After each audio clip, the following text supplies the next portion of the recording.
Hello, everyone. My name is Monica Gleberman, and you're listening to Silence on Set podcast. Hi, everyone. It's Monica Gleberman with Time Warner and Silence on Set podcast. How are all of you? Great. Good. How are you? Thank you for having us. I'm good. I'm going to give each of you a question right away, and then you guys can just go for it. So, all right. So I'm going to start with Daniel for directing. So I wanted to know, you had spoken in the past about wanting to show true, like, LGBTQIA plus love, real love. What does that look like? So I wanted to know what specific choices you made in storytelling or visually to get that across and to make it, to hit your goal of what you were really looking to achieve. Yeah, I think we were just trying to tell an honest story, a romantic story about people risking everything to be themselves and find love. So I think maybe, one of the things that, because it's 1956 and 57, is the idea of people hiding themselves. Muriel has a double life. She has a secret life when she goes out and starts gambling and meeting women. And Henry and Julius have this little bubble of the world that they created, the home they created in the hotel room. So, I think there's something authentic about that. And then the intimacy, we were just trying to express their connection. And that was the one place where they felt free and like themselves. Yeah. It was so beautiful. I wish I had more time. I have so many things. So quickly, I will ask both of you guys a question, I guess, together, and then you guys can answer separately. So, Diego, for you, I want to know specifically, it kind of leads into what was said. You're playing a character that is trying to hide his identity in one way.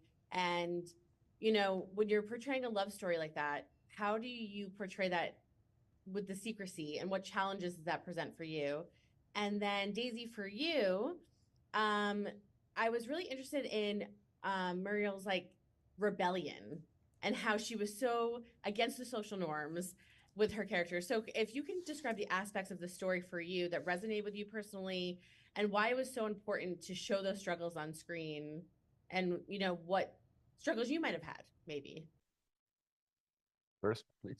Yeah, I love that part of Muriel's arc as well. The quiet, her rebellion's quite quiet, and the way she sort of starts to push the boundaries. And there's a kind of lovely kind of journey of her exploring gambling and starting to sort of make money. And then as she goes, she's also sort of starting to gamble with love and her marriage, and figure out, start to explore her sexuality and fill into the version of herself that I think she's always had inside, but she's maybe, only now starting to really realize. And yeah, I mean, I think it's so important to see journeys like this, and the fact that love comes in many different forms. I think her relationship with Julius is really interesting, because there's almost sort of a romantic platonic love between them. He kind of represents a life that she, or sort of a way of being that is really enticing to her, and I think holds up a mirror to Muriel, really, of the kind of person she knows she could be.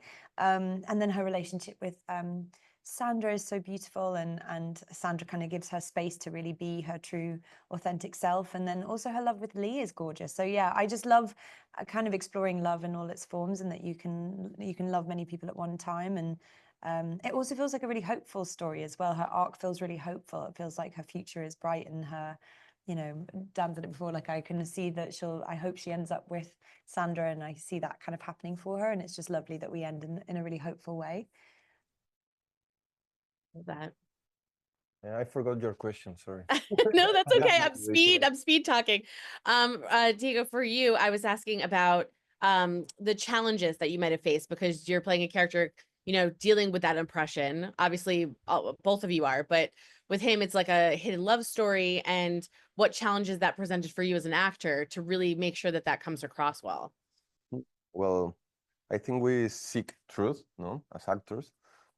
So at least myself, I do fall in love a little bit for real, and to do that, to be able to accomplish that, you need to feel safe, right? So I think that was something very important in this movie, that I feel safe all the time, and that allowed me to play and to really try something. And it's not hard to fall in love with Jacob. He's really handsome, and he's such a talented and dedicated actor. So it was that, like a safe environment. Well, I have to wrap, and I have so many questions for you guys, but I just want to thank all three of you. The movie shows so much love, and it's just love.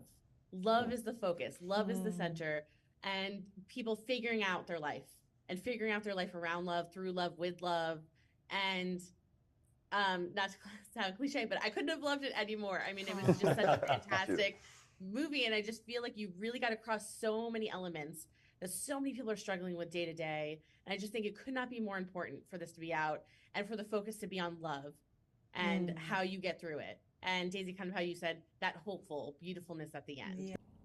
Thank you for listening to Silence on Set podcast. My name is Monica Gleberman. Don't forget to hit that subscribe button and stay tuned for more interviews to come.